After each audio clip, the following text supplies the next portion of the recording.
Basic life support basically ये है कि अगर कोई पेशेंट या कोई भी पर्सन हॉस्पिटल की टेरिटरी में आपके पास आ जाए कोलैप्स स्टेट में, या अगर कोई बंदा बाहर है वो अचानक से कोलैप्स हो गया, तो आपने उसको कैसे अप्रोच करना है और कैसे उसको आपने बेसिक लाइफ सपोर्ट देने के वो रिवाइव कर सके।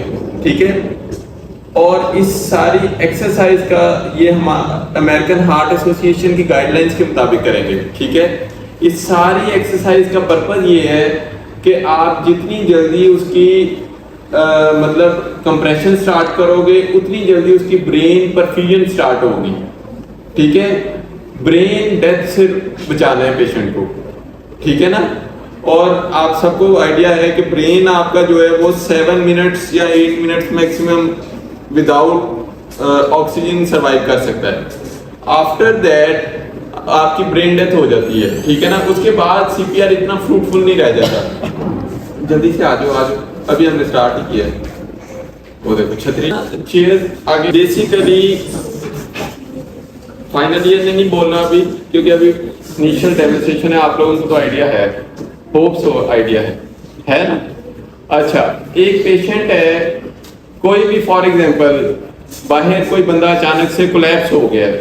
ठीक है, आप लोगों के सामने कोई बंदा अचानक से कोलैप्स हो गया है, तो आप उसको कैसे अप्रोच करोगे? ठीक है, सबसे पहले क्या करेंगे तुम ही बताओ दानिया। एक बंदा अचानक से कोलैप्स हो गया आपके सामने, उसको कैसे अप्रोच करोगे? सबसे पहले उसकी पल्सेस वगैरह चेक करेंगे कि कैरोटिड पल्सेस उसकी हैं। अच्छा, और उसके बाद कि उसका जो है हार्ट उसका ऑस्कल्टेट कर लेंगे एक दफ़ा। अच्छा, ये हार्ट साउंड्स उसकी आ रही है नहीं आ रही। सही। और चलो कोई और इनपुट? ठीक है, ये क्या नहीं आप सबसे पहले कोई डेंजरस कोई मटेरियल हो तो उसको हटाएं, एनवायरनमेंट को सेफ करेंगे, उसके बाद बेसिक से शुरू करेंगे सारा। अच्छा, सबसे पहला स्टेप है सीन सेफ्टी। ठीक है, सबसे पहले आपने क्या करना है, देखो आपके पास कोई भी पेशेंट आए, खास तौर पे आप जब मेयो की इमरजेंसी कर रहे हो, तो ये आप लोगों को आइडिया, वार्ड के अंदर आप कॉल कर रहे हो, पेशेंट हो सकता है ड्रग अब्यूजर हो, ये चेयर्स पड़ी है अंदर ना, आप चेयर ले लो। अगर पेशेंट ड्रग अब्यूजर है, ठीक है, उसके पास कोई नीडल पड़ी हुई है, आप रश करो अगर उसकी पल्स चेक करने के लिए या जो भी करने के लिए, बीपी चेक करना है, जो भी करना है, अगर वो नीडल आपको प्रिक कर जाए तो फिर वहां पे नई मुसीबत खड़ी हो जाएगी। ठीक है, तो सबसे पहला काम है ये, थोड़ा सबसे पहला जो काम है वो है scene safety. Never ever rush to the patient, please remember, जितना मर्जी आपके ऊपर वो मतलब सर्कमस्टांसेस जैसे मर्जी है, never rush to the patient. ठीक है, अगर एक पेशेंट है अचानक से उसको करंट लगा है और वो वहीं पे गिर गया है, आप उसकी तरफ रश करोगे तो वो आप भी गए हो। ठीक है ना, तो सबसे पहला जो काम है वो क्या है, सबसे पहले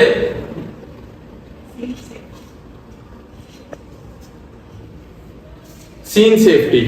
ठीक है, आपने उसकी सराउंडिंग्स को पहले क्लियर करना है कि कोई ऐसी चीज जो आपको हार्म ना कर दे। ठीक है, तो उसके बाद सेकंड नंबर पे क्या आता है, सेकंड नंबर पे आता है कि now you have to check either patient is actually collapse और पेशेंट फंक्शनल है या कोई ऐसी चीज तो नहीं है। तो सेकंड स्टेप है चेक फॉर रिस्पॉन्सिवनेस। ठीक है, आप इतना कॉमन एनकाउंटर करते हो कि मेयो के अंदर तो फंक्शनल पेशेंट आ जाते हैं इतने ज्यादा, तो आपने अचानक उसकी सीपीआर थोड़ी स्टार्ट कर देना है। ठीक है, तो सेकंड स्टेप क्या है, चेक फॉर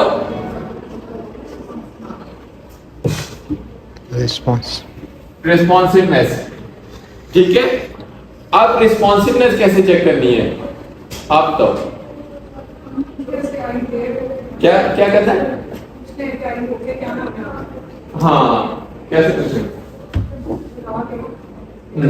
उसको श्रगिंग ऑफ शोल्डर्स करनी है, अच्छी तरह उसको हिलाना है। ठीक है, और उसको कान के पास लाउडली आपने कहना है कि can you hear me, are you can you hear me. ठीक है, उर्दू में आप कहोगे आप मुझे सुन सकते हैं, आपने अच्छी तरह उसको हिलाना है। जो आप वो पेनफुल स्टिमुलाई देते हो या कोई ऐसा कुछ नहीं करना, उसकी आंखें दबानी या कुछ नहीं करना। ठीक है, तो आपने उसको अच्छी तरह शोल्डर से हिला के आपने उसको कान के करीब लाउडली कहना है कि कैन यू हियर मी, ठीक है। तो अगर तो पेशेंट ने आपको रिस्पांस नहीं दिया, इट मींस कि पेशेंट कोलैप्स है, ठीक है। उसको फर्दर आप कोई कंफर्म करने के लिए कोई आपने कुछ नहीं करना, ठीक है। आप लोगों ने इतनी इमरजेंसी की, आपको आइडिया हो ही जाता है कि पेशेंट की आई मूवमेंट हो रही होती है जो फंक्शनल हो, या वो थोड़ा सा वो आपको रिस्पांस दे देते हैं। अगर पेशेंट ने अनरिस्पॉन्सिव है तो फिर थर्ड स्टेप बहुत इंपॉर्टेंट है। अभी तक हमने उसका कुछ नहीं चेक किया पेशेंट का, ठीक है। थर्ड स्टेप क्या है? कॉल फॉर हेल्प, ठीक है। आप लोगों को पता है ना थर्ड स्टेप क्या है? Call for help. देखो, अगर तो आप हॉस्पिटल टेरिटरी के बाहर हो तो फिर आप क्या करोगे कि जो आपके पास कोई भी उस वक्त अटेंडेंट खड़ा है या कोई भी बंदा खड़ा है, आपने उसको कहना है कि कॉल रेस्क्यू 1122। सारों को पता है कि रेस्क्यू का क्या नंबर है। Call rescue 1122 and ask them to bring AED या डिफिब्रिलेटर, जो आप एईडी जो गाइडलाइंस है उसी के मुताबिक, and ask them to bring AED along with them, ठीक है। आज के बाद आपको एईडी का आइडिया हो जाएगा, यहाँ पे पढ़े हुए हैं कि एईडी क्या चीज होती है, ऑटोमेटेड एक्सटर्नल डिफिब्रिलेटर, ठीक है। अच्छा, थर्ड स्टेप क्या हुआ? कॉल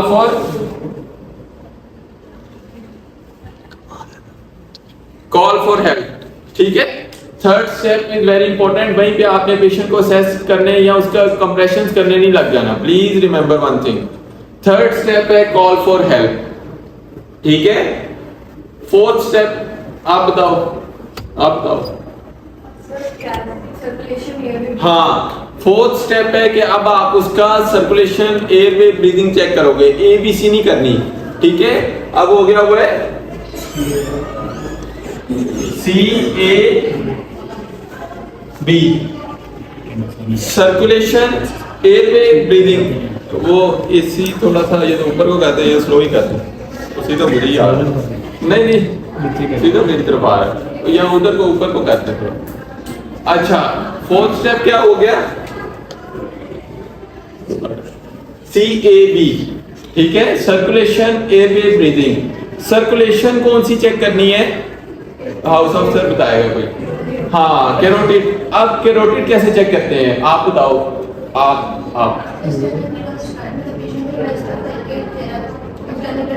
अच्छा, अब आप बताओ। हाँ, ये जो आपके ट्रेकियल प्रोमिनेंस है ना, इसको क्या कहते हैं? इससे जस्ट 2 फिंगर्स लेटरल आउट। सब लोग अपनी फील करो। इससे जस्ट थोड़ा सा लेटरल आउट 2 फिंगर्स, ये जो प्रोमिनेंस है इससे हुई पल्सेस, ठीक है। हो रही है ना सबको?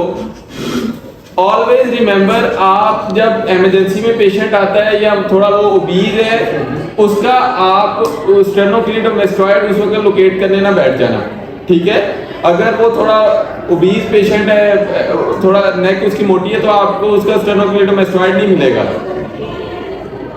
इनको जाकर करें थोड़ा लड़ाई नहीं, इधर लड़ाई हो रही है। वो इधर नर्सिंग नहीं है।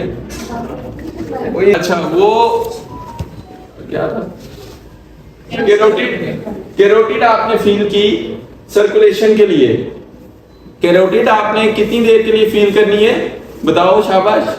कैरोटिड कितनी देर फील करेंगे? 5 सेकेंड्स या मैक्सिमम 10 सेकेंड्स। 5 सेकेंड में अगर आपको पल्स नहीं मिल रही, फेयर इनफ, ठीक है, कोई आपको टाइम वेस्ट करने की जरूरत नहीं है। और पेशेंट ऐसे लेटा हुआ है ना, कोलैप्स है, आपने कैरोटिड पे हाथ रखा हुआ है, साइमल्टेनियसली आप उसकी चेस्ट राइज देख रहे होते हो। तो सर्कुलेशन और ब्रीदिंग आप साइमल्टेनियसली चेक कर रहे हो। हाथ है आपने कैरोटिड पे रखा हुआ है, आप उसकी चेस्ट राइज देख रहे होते हो, ठीक है। तो सर्कुलेशन और ब्रीदिंग साइमल्टेनियसली चेक हो गई। जब आपने देख लिया कि नहीं है सर्कुलेशन, तो फिर एंड पे उसकी ओरल कैविटी आपने देखनी है कि उसने कोई मतलब उसकी टंग बैकफॉल तो नहीं की हुई, एयरवे ऑब्स्ट्रक्शन तो नहीं है। यूजुअली जो मेडिकल फ्लोर पे पेशेंट्स आएंगे वो इस तरह के नहीं होंगे कि एयरवे ऑब्स्ट्रक्शन होगा, ठीक है। फिर भी आप अगर कोई छोटा बच्चा है पीड्स ग्रुप का, तो उसमें आप फॉरेन बॉडी इनहेलेशन या कोई ऐसी चीज आप सोच सकते हो, ठीक है। तो आपने जल्दी से उसकी कैविटी माउथ कैविटी चेक कर ली कि एयर वे उसका क्लियर है कि नहीं क्लियर। तो सर्कुलेशन, एयर वे, ब्रीदिंग आपने साइमल्टेनियसली चेक करनी है, ठीक है। मैक्सिमम 10 सेकंड में ये तीनों काम हो जाएंगे, बात समझे हो। अब दूसरी जो एक बात कि अगर आपके पास घड़ी नहीं है, ठीक है, तो आप 5 सेकंड कैसे काउंट करोगे, आप बताओ कैसे काउंट करोगे? 1 2 3 4 हाँ, ऐसे नहीं काउंट करने please. 1 1 in 1000, 2 in 2000, 3 in 3000, 4 in 4000, 5 in 5000। जब आप ये एक सेंटेंस बोलते हो ना 1 in 1000, तो वो 1 सेकंड में कंप्लीट होता है। आप खुद अगर ऐसे करना शुरू कर दो ना 1 2 3, तो ये तो 2-3 सेकंड में सारा हो जाएगा, ठीक है। आप जब पूरा सेंटेंस बोलते हो ना 1 in 1000, तो वो 1 सेकंड लगता है आपको, ठीक है। तो आपने 5 in 5000 तक पूरा काउंट किया, 5 सेकंड ऐसे होंगे, ठीक है। तो आपने सर्कुलेशन चेक की, आपने उसकी साइमल्टेनियसली ब्रीदिंग चेक कर ली, एंड पे आपने जल्दी से उसकी ओरल कैविटी चेक कर ली, ठीक है। सर्कुलेशन, एयरवे, ब्रीदिंग कंप्लीट होगी। अब अगला स्टेप क्या है बताओ? हाँ, सीपीआर करेंगे ना। 5वां स्टेप है सीपीआर से क्या बनता है? कार्डियोपल्मोनरी रिससिटेशन, ये 5वां स्टेप है, ठीक है। अब इसमें क्या करेंगे कि 30 कंप्रेशंस और 2 रेस्क्यू ब्रेथ्स, ये एक साइकिल होता है। 30 कंप्रेशन और 2 रेस्क्यू ब्रेथ्स जब आप देते हो तो ये एक साइकिल हुआ, ठीक है। अब सबसे पहले बात कि आपने कंप्रेशंस जो करनी है वो स्टर्नम, हाथ किधर रखना है? आपने लोअर 2/3 ऑफ द स्टर्नम पे हाथ रखना है। ये जो स्टर्नल एंगल है यहां पे हाथ रखना है, ठीक है। Never ever do compression to the precordium, कभी भी प्रीकॉर्डियम पे हाथ नहीं रखना, वरना पेशेंट की रिब्स फ्रैक्चर हो जाती है, ठीक है। तो एक तो ये हाथ आपने किधर रखना है, ये आपको आइडिया हो गया। दूसरा, patient should be on hard surface, should be on hard surface. अगर वो फ्लेक्सिबल किसी चीज पे लेटा हुआ है तो वो आपकी कंप्रेशन इफेक्टिव ही नहीं रहेगी ना। आप कंप्रेस कर रहे हो, पेशेंट नीचे जाएगा ऊपर आएगा, नीचे जाएगा ऊपर जाएगा, ठीक है। तो इलास्टिक चीज पे पेशेंट नहीं होना चाहिए। आपके अब वार्ड के मैक्सिमम बेड वैसे चेंज हो गए, लेकिन पहले होते थे, मेयो में अभी भी शायद हैं ऐसे बेड्स हैं जिनके नीचे स्प्रिंग लगे होते हैं। तो patient should be on a hard surface, ठीक है। अब आपको पता लग गया आपने हाथ किधर रखना है। फिस्ट कैसे बनाते हैं, बनाओ सब लोग। हाँ, आपका ये नॉन डोमिनेंट हैंड और ये डोमिनेंट हैंड ऊपर, और इसकी फिंगर्स को आपने लॉक करना है, ठीक है। सबने बना ली। आपके एल्बो स्ट्रेट होनी चाहिए, ठीक है, हाँ बिल्कुल ऐसे। और पेशेंट के ऊपर आपका एंगल क्या होना चाहिए? 90 का एंगल होना चाहिए, ठीक है। मतलब अगर पेशेंट यहाँ पर है, अगर पेशेंट ऐसे लेटा हुआ है तो आप ऐसे कंप्रेशन नहीं दे सकते उसको, you should be at 90 angle, ठीक है, ताकि आपकी रिस्ट से जोर ना लगे, आपके पूरे ट्रेपीजियस मसल्स और आपके शोल्डर, सारी बॉडी इन्वॉल्व हो, आप एग्जॉस्ट नहीं होगे। जब आप रिस्ट से प्रेस करना शुरू कर देते हो आप फौरन एग्जॉस्ट हो जाते हो, आप सीपीआर कर ही नहीं सकते, सवाल ही पैदा नहीं होता, ठीक है। तो 2-3 बातें समझ आ गई। आपकी सरफेस हार्ड होनी चाहिए। जो पेशेंट है हमारे वार्ड में वो है हार्डबोर्ड कोई, अच्छा एक रख लो, हार्डबोर्ड होना चाहिए, ठीक है। Patient should be on a hard surface, और आपने स्टर्नम के ऊपर लोअर 2/3 ऑफ द स्टर्नम पे आपने हाथ रखना है। एपिगैस्ट्रियम पे हाथ ना रख देना प्लीज, ज्यादा नीचे हाथ नहीं रखना, वरना उसके स्टमक कंटेंट्स आपको एस्पिरेट कर जाएगा वो, ठीक है। और ना ही प्रीकॉर्डियम दबाना, प्रीकॉर्डियम को नहीं दबाना, ठीक है। तो आपने इस तरह उसको कंप्रेशन देनी है। और इफेक्टिव कंप्रेशंस क्या होती है? आपने, आपका रेट जो है 100 to 110 पर मिनट होना चाहिए, ना ही ज्यादा फास्ट होना चाहिए ना ही बहुत स्लो होना चाहिए, ठीक है। मतलब आप जब कंप्रेशन कर रहे हो, अभी आप करोगे, पेशेंट को रिकॉइल का टाइम जरूर देना है। ऐसे नहीं है कि आपने ऐसे हाथ रखा होगा, ऐसे ऐसे ऐसे नहीं करना, उसको डायसिस्टली का टाइम देना होता है, पेशेंट को रिकॉइल का टाइम देना है, फिर आपने दोबारा कंप्रेशन करनी है, ठीक है। 30 कंप्रेशंस, आफ्टर 30 कंप्रेशंस क्या करेंगे? 2 rescue breaths. बताओ, टू रेस्क्यू ब्रेथ देंगे। ठीक है, तो आपके पास अगर एम्बू बैग है तो एम्बू से आप दोगे, ठीक है, वरना माउथ टू माउथ मैंने कहा था वो चेयर पड़ी अंदर, माउथ टू माउथ देने की कोई जरूरत नहीं है। ठीक है, 30 कंप्रेशंस, 2 रेस्क्यू ब्रेथ, ये हो गया एक साइकिल।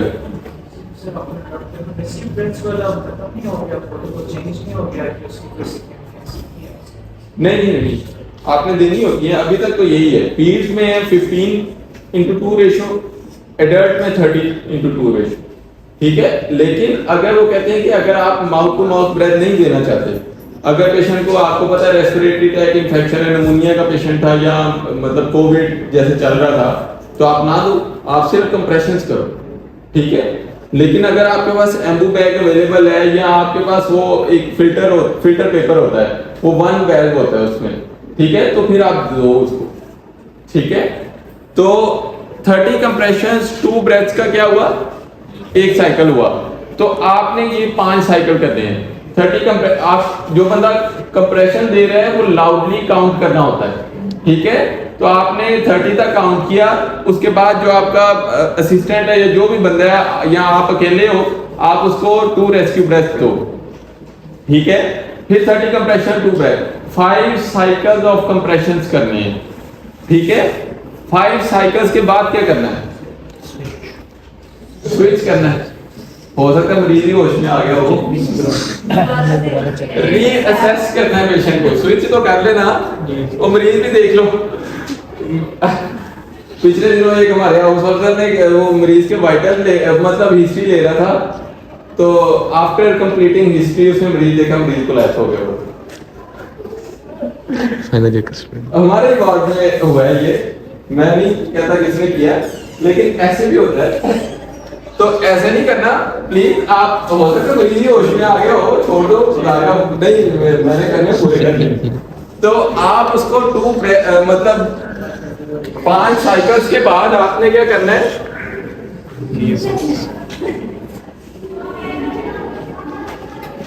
Reassess the patient. ठीक है, अब रीअसेस कैसे करेंगे? कैसे करेंगे? दोबारा से वही कैरोटिड चेक करेंगे। हाँ, दोबारा आप उसकी कैरोटिड चेक करोगे और क्या करोगे? यहीं पे रख लो, ब्रीदिंग चेक करें। हाँ, अच्छा, आप उसकी कैरोटिड चेक करोगे दोबारा से 5 सेकंड्स के लिए। ठीक है, और उसके बाद कैरोटिड चेक कर रहे हो, साथ ही आप उसकी चेस्ट राइज ब्रीदिंग चेक कर रहे हो, बस। ठीक है ना, 5 सेकंड चेक कर लिए पेशेंट की कैरोटिड और वो नहीं था दोबारा, तो फिर क्या करेंगे? आप बोल दो, आप तो बोल दो। अब दोबारा कंप्रेशन स्टार्ट करेंगे। ठीक है, अगर तो आप अकेले बंदे हो तो फिर तो आप ही को करनी पड़ेगी कंप्रेशन, लेकिन अगर आपके पास दो बंदे थे, एक बंदे ने एम्बू बैगिंग कर रहा था और आप उसकी कंप्रेशन कर रहे थे, तो आप उसको असेस कर रहे हो। जितनी देर आप उसको असेस कर रहे हो, तो जो एम्बू पे बंदा है वो आ जाएगा कंप्रेशन वाली साइड पे और आप इधर आ जाओगे। ठीक है, ऐसे नहीं करना कि वो बंदा इधर आपकी तरफ ही मूव करे, उसने ऑपोजिट साइड पे करना है और आप इस साइड पे आ जाओगे। ठीक है, तो फिर 5 साइकिल कंप्रेशन के वो बंदा करेगा, 30 कंप्रेशन करेगा, आप 2 बार उसको एम्बू करोगे। ये इसलिए कि उतनी देर फिर आप रेस्टिंग मोड में आ जाओगे। ठीक है, जाहिर है ये अच्छा खासा एक्सर्शन का काम है। ठीक है ना, लेकिन मैं आपको लिटरली बताऊं, अगर आपकी टेक्निक ठीक हो, आप आधा पौना घंटा आराम से कंप्रेशन कर लेते हो। लेकिन जब आपकी टेक्निक खराब होती है, जब आप रिस्ट से जोर लगा रहे होते हो, जब आप हाथों के जोर लगा रहे होते हो, फिर आप कंप्रेशन नहीं कर सकते, सवाल ही पैदा नहीं होता। ठीक है, और बाद लोग ऐसे करते हैं कि दोनों चीजें ऐसे दोनों फिंगर्स लॉक कर लेते हैं। ऐसे नहीं करना। जब आप ऐसे वो फिस्ट बनाओगे ना, तो आपको आप यहाँ पे स्टर्नम पे हाथ रखोगे, आप कर ही नहीं सकते, आपकी नकल ही आपको चुपना शुरू कर देंगे। ठीक है, फिस्ट बनाना आती ना सबको। अब हमने कहा रीअसेस करना है पेशेंट। ठीक है, ये हो गया आपका BLS। ठीक है, अब अभी हम परफॉर्म करेंगे थोड़ी देर तक। अब BLS के बाद फॉर एग्जांपल आपके पास डिफिब्रिलेटर आ गया। ठीक है, आपको 2 रिदमिया जरूर आने चाहिए प्लीज, ठीक है। पिछले दिनों मैंने किसी को कहा था कि तस्वीर ले, फीमेल साइड पे कोई पेशेंट था, मैं राउंड कर रहा था, मैंने किसी को कहा, तुम्हें कहा था? हाउस ऑफिसर को कहा था और वो इसको वो किधर है हाउस ऑफिसर? मरियम आपने ली थी? हाँ तुम्हारा बेड था, तुम्हारा ही तो बेड था, तुमने नहीं ली? अच्छा, वो तस्वीर इनको दिखानी थी यार। अच्छा, वो पेशेंट था और वो लकीली बच गई, बड़ी उसकी किस्मत ही बच गई। उसका पोटेशियम 6 पॉइंट या 8 पॉइंट समथिंग था और उसको वीटी के स्पेल्स चल रहे थे और वो डीफिब उसको नहीं करना पड़ा, बाय चांस उसकी पल्स शायद आ रही हो या कोई, जब मैंने देखा था तो कॉन्शियस थी, तो उसको आप लोग डी पोटाश कर रहे थे, उसी से वो बेहतर हो गई। माइड्रोन भी दिया था, हाँ ठीक है। तो अब हम 2 रिदमियास पढ़ेंगे, 2 रिदमियास आप लोगों ने प्लीज याद रखना है, ठीक है। Final year I hope so आप लोगों को बताया, मैंने बताया हुआ है हाँ। अच्छा, ये बात आप लोगों को समझ आ गई ना कैसे करना है?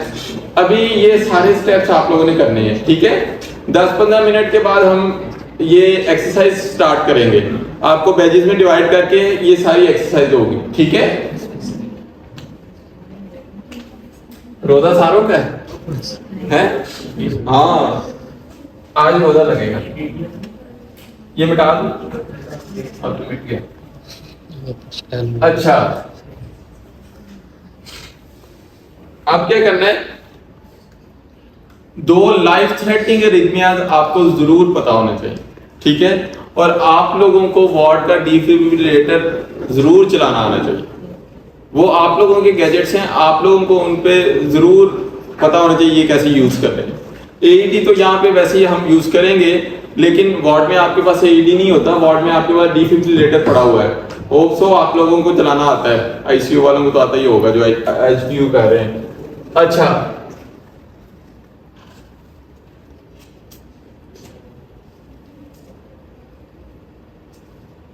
नंबर 1, अगर तो आपके वेंट्रिकल के 1 या 2 या 3 फोकाए जो है ना, वहां से रिदम आना शुरू हो जाए, ठीक है। वो रिदम क्यों आता है? लाइकली ड्यू टू इस्कीमिया होता है, हाइपोक्सिया की वजह से ये मसल इंजरी जब होती है तो ये अपना एबनॉर्मल रिदम फेंकना शुरू कर देता है, ठीक है। या आप लोगों ने इतना कॉमन देखा है पोटेशियम इम्बैलेंस, हाइपरक्लीमिया या हाइपोक्लीमिया में अरिथमिया चल जाता है, ठीक है।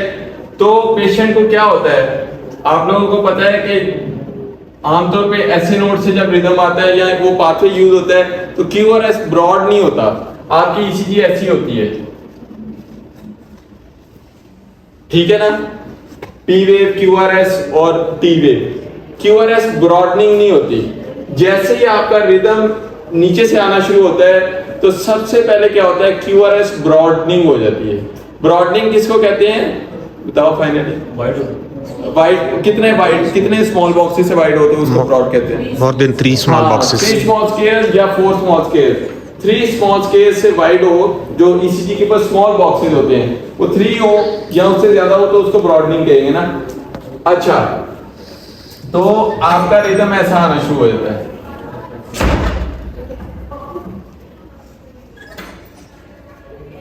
टिपिकल ऐसा रिदम आना शुरू हो जाता है, ठीक है।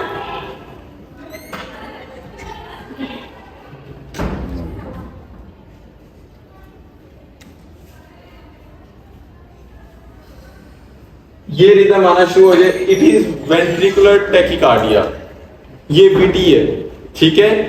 और दूसरा इसका जो बहुत टिपिकल रिदम है वो है वीटी का कि ऐसे ना, देखे कभी? देखे? पीजी ने तो देखा ही होगा।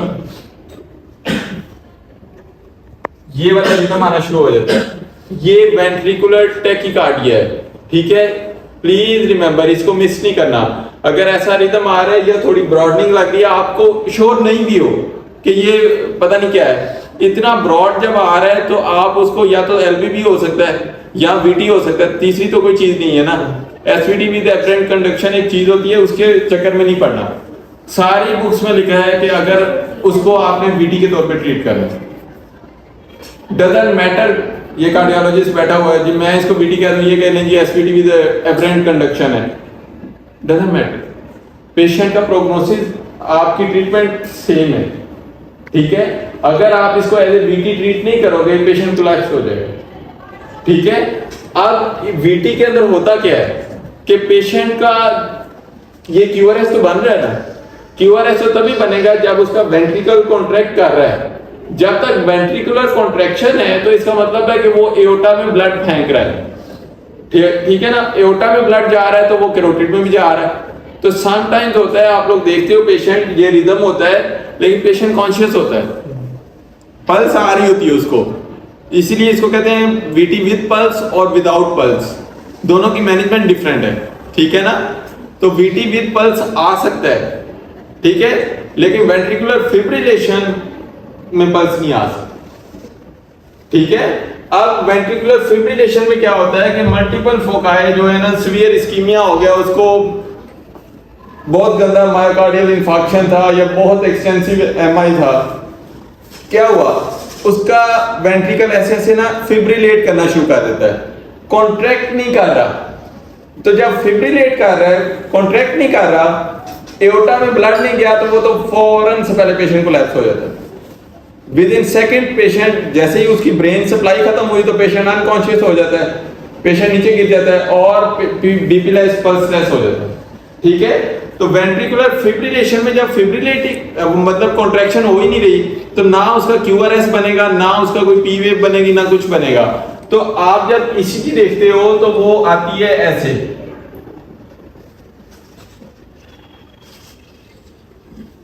जस्ट फिब्रिलेशन वेव्स आती हैं, ठीक है। Please remember this is ventricular fibrillation. इसको वाइब्रेशन या कोई ऐसी चीज ना कह देना कि जी ईसीजी मशीन खराब लग गई या उसका पसीना साफ करके दोबारा लगा देते हैं, ठीक है। ये वेंट्रिकुलर फिब्रिलेशन है, ये स्ट्रेट लाइन नहीं है, ठीक है। अब इन दोनों रिदमियाज में shock, these are two shockable rhythms, ये लाइफ थ्रेटनिंग रिदमियाज हैं और ये शॉकेबल रिदम्स हैं। इसमें आप अगर तो उसको इलेक्ट्रिकल कार्डियोवर्जन नहीं करोगे तो पेशेंट नहीं बचेगा, सवाल ही पैदा नहीं होता, ठीक है। फार्माकोलॉजिकल कार्डियोवर्जन का कोई इतना खास फायदा नहीं है उसको, अमाइड्रॉन आप चला दो, जो मर्जी चला दो, उससे बाद दफा आपको शॉक देना पड़ता है जब पेशेंट को लैप्स होता है या मतलब शॉक में है। 90-60 से उसका काम है, बीटी है, पेशेंट को बीपी आपने चेक किया 80 सिस्टोलिक आ रहा है, 70 सिस्टोलिक आ रहा है, उसको शॉक दो, अमाइड्रॉन नहीं देना प्लीज, उसको इलेक्ट्रिकल कार्डियोवर्जन आपने करनी है, ठीक है। इन दोनों अरिथमियाज में रिकमेंडेड है कि हाई वोल्टेज आपने इलेक्ट्रिकल कार्डियोवर्जन करनी है। आप उसको 300 जाउल या 360 जाउल, जितना आपकी वो वोल्टेज मशीन उसके ऊपर है, आप उसको चार्ज करो पेडल्स को और उसको आप शॉक दे दो।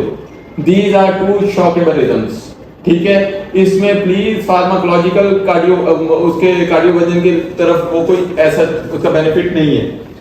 अब आपने शॉक दिया, शॉक में क्या करते हो, आप हाई वोल्टेज उसको पास ऑन कर रहे हो, तो आपका पर्पस क्या है कि जब इतना हाई वोल्टेज उसमें से गुजरेगा तो वो हम चाहते हैं कि सारे जो एबनॉर्मल फोकाई हैं जहां से करंट आ रहा है उनको चॉप ऑफ कर दे, उस सारे को उड़ा दे, ठीक है।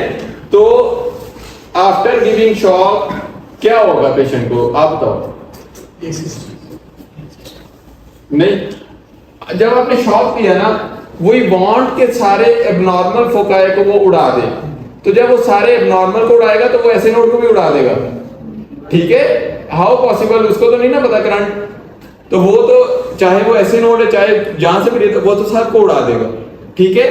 तो वी वांट कि आफ्टर गिविंग शॉक पेशेंट ए सिस्टली में चला जाए। शॉक दिया तो पेशेंट बिल्कुल ए सिस्टली में चला जाता है, ठीक है। अगर समटाइम इफेक्टिव शॉक हो जाए तो पेशेंट ए सिस्टली में चला जाएगा। तो शॉक लेने के बाद जब ए सिस्टली में चला गया तो ईसीजी कैसे आएगी, बिल्कुल स्ट्रेट लाइन। इन दोनों अरिथमियाज पे आपने क्या किया, शॉक दिया, आपको वो नजर आ रहा है ना वहां से, शॉक दिया, after giving shock we want this straight line, ठीक है।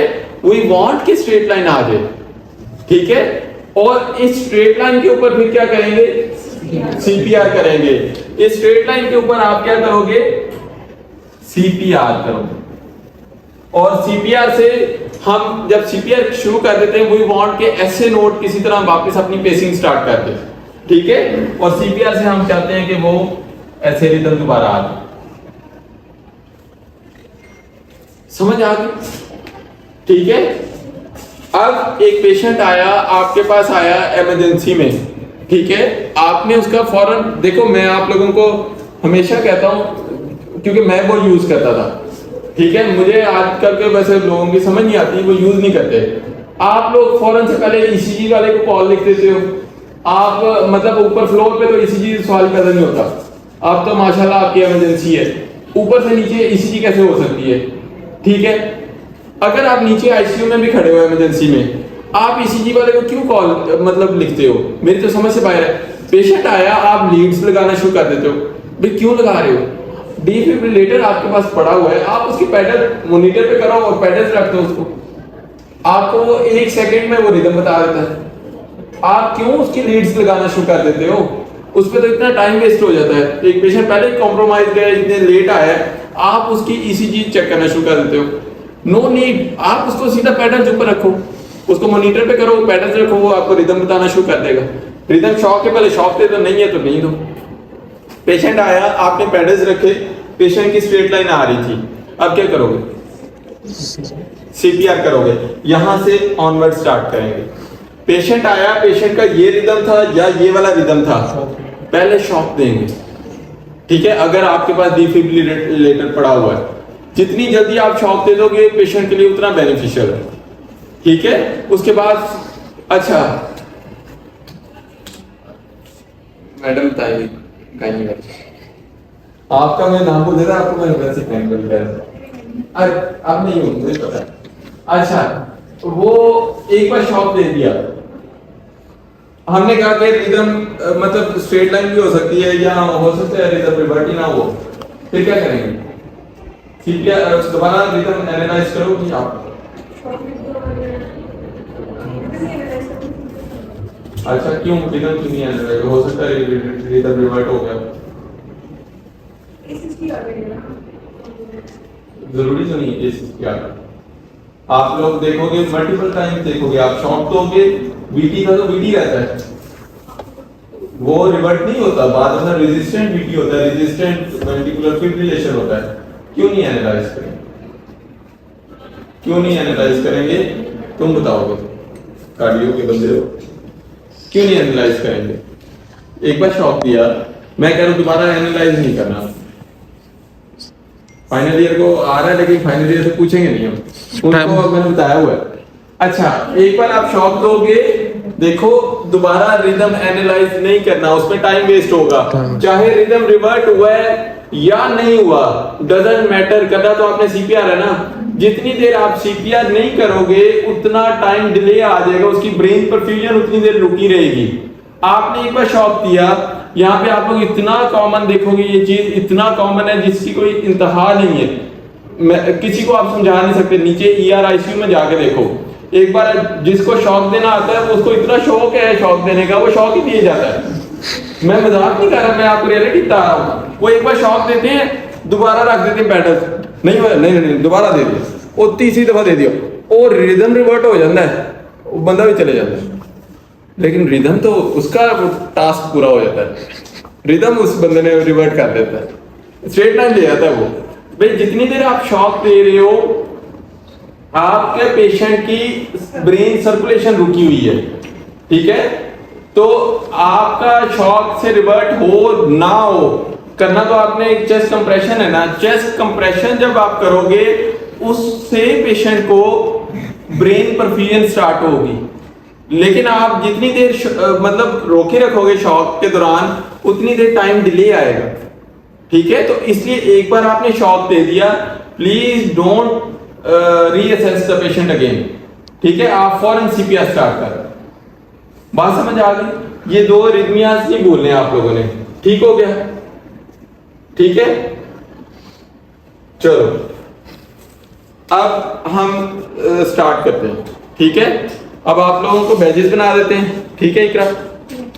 हाँ क्या हुआ, सर वो एड्रेनलिन वगैरह भी तो एड्रीनालिन आप देते हो, एड्रीनालिन आप दे सकते हो। अगर स्ट्रेट लाइन आ रही है आप दे दो एड्रीनालिन, या पेशेंट अगर कोलैप्स से नहीं आ रहा आप दे दो। कितने mg की होती है एड्रीनालिन, डोज क्या है? तुमने ही बात की है सर 1 mg लगाते हैं एक सर। एम्प्यूल जो है 1 ml होता है और उसमें 1 mg होता है। और कितनी देर बाद लगाते हैं? हर साइकिल मतलब एक 30 कंप्रेशन के बाद, नहीं 2 to 3 मिनट्स के बाद आप रिपीट कर सकते हो, 5 साइकिल्स के बाद। तो बुक्स में लिखा हुआ है मैक्सिमम 3 to 4 टाइम्स आप दे दें, लेकिन आप ज्यादा भी दे सकते हो, उसका कोई नुकसान नहीं है।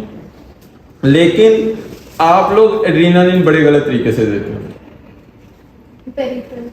आप जब पेशेंट आता है नर्स उसकी ना पाँव पे आईवी लाइन ले लेती है, ऊपर आप लोग बिजी होते हो, नीचे नर्स बड़ी जल्दी में होती है, वो उसके ना पाँव के ऊपर ना यहाँ पे आईवी लाइन ले लेती है।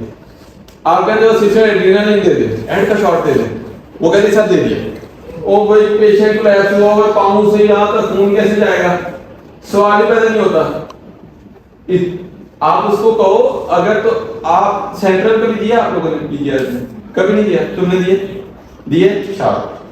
किधर दिए? सब क्लिनिक में या इधर भी दे सकते हैं, ठीक है। तो आप सेंट्रल दो अगर, और आप लोगों को प्रैक्टिस हो जाएगी। आप लोग प्लीज सीवीपी डालोगे या कुछ है ना, तो आप लोगों को प्रैक्टिस हो जाएगी कि सब क्लिनिक किधर है, ठीक है।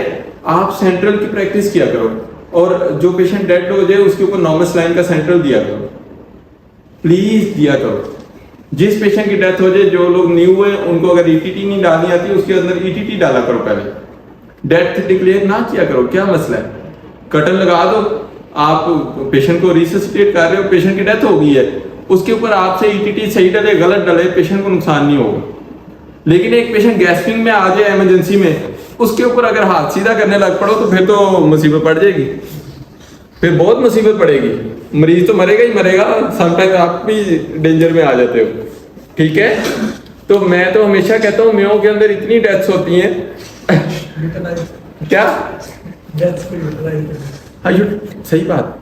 देखो एक बंदा जिसका मतलब CLD है, उसकी डेथ हो गई है, उसका क्या नुकसान है? आप उसको कटन लगाओ, उसको ईटीटी डाल, आप उसको अगर सेंट्रल नॉर्मस लाइन का इंजेक्शन देना चाह रहे हो, एक 5 cc की सिरिंज में नॉर्मस लाइन भरो, आपको पता चले कि सेंट्रल कैसे देते हैं।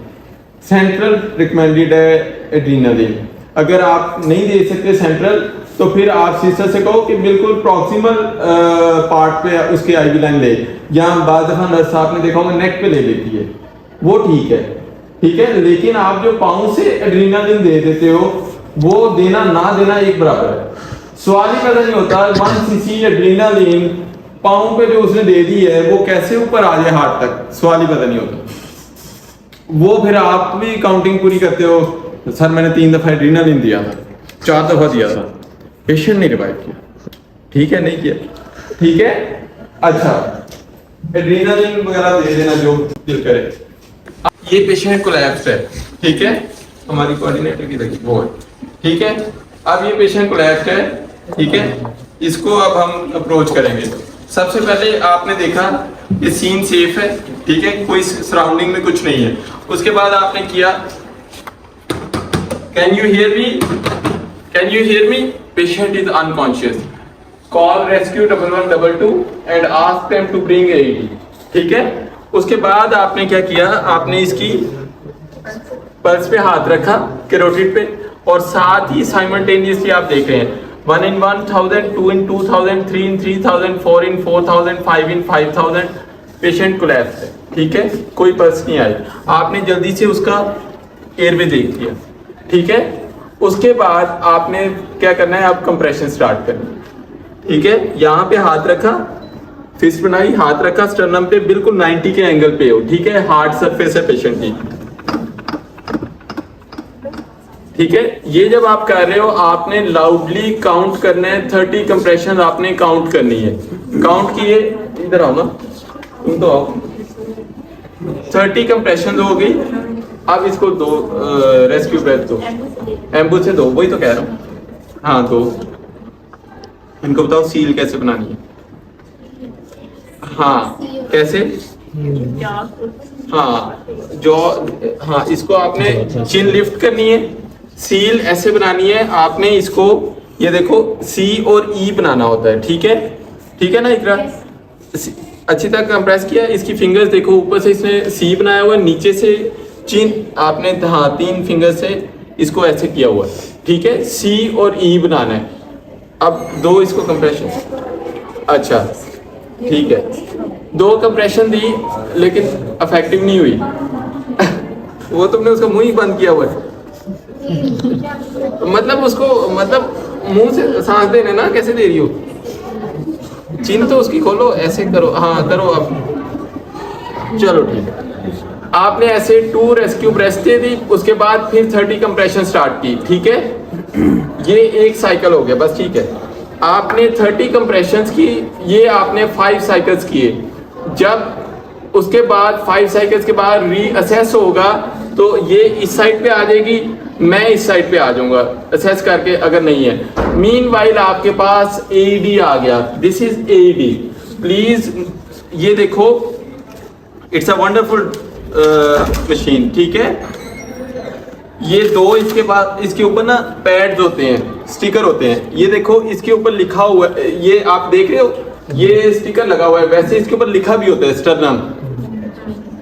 ये आपने ये स्टिकर लगा हुआ है, स्टर्नम के ऊपर लगाना है, ठीक है? ये आपने जब लगाना है तो आपने पेशेंट को एक्सपोज किया, उसके बाद ये आप ये देखो, ये स्टिकर के ऊपर गाइड किया हुआ है कि किस तरफ लगेगा। आपने उल्टा स्टिकर नहीं लगा देना, आपने ये इधर अप्लाई कर दिया, ठीक है? उसके बाद इसके ऊपर देखो, ये एपेक्स के ऊपर लगा हुआ है, ठीक है? तो आपने ये इस साइड पे ऐसे लगा दिया, ठीक है? बात समझ आ गई? ये इसका प्लग है, ठीक है? इसको आपने सबसे पहले तो ऑन करना है, उसके बाद आपने ये इसके साथ अटैच कर, वो कह रहे हैं analysing rhythm, everyone stand clear. Patient को क्लियर कर दो कि कोई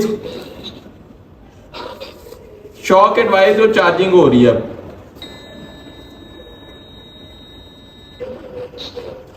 ये चार्ज, अब वो कह रहे हैं चार्ज हो गया है, शॉकेबल रिदम था, अब वो कह रहे हैं press the shock button, push the shock button, shock deliver.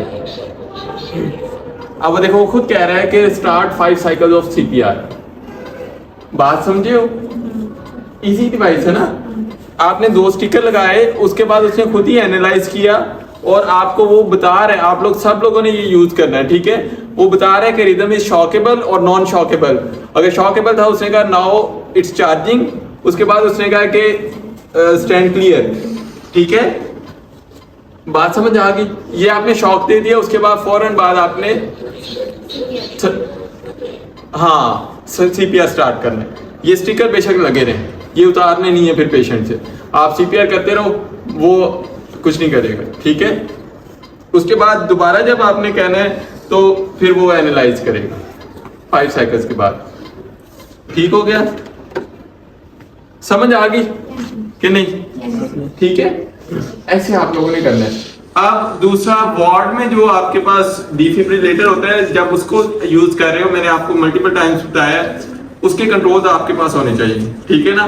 और जब आपने शॉक देने हैं तो आपने भी लाउडली पेशेंट को क्लियर करना ही करना है।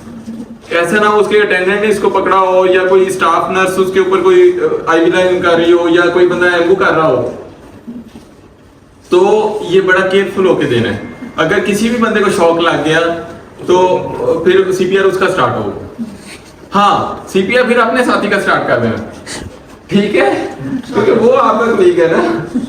चलो, ठीक हो गया? चलो।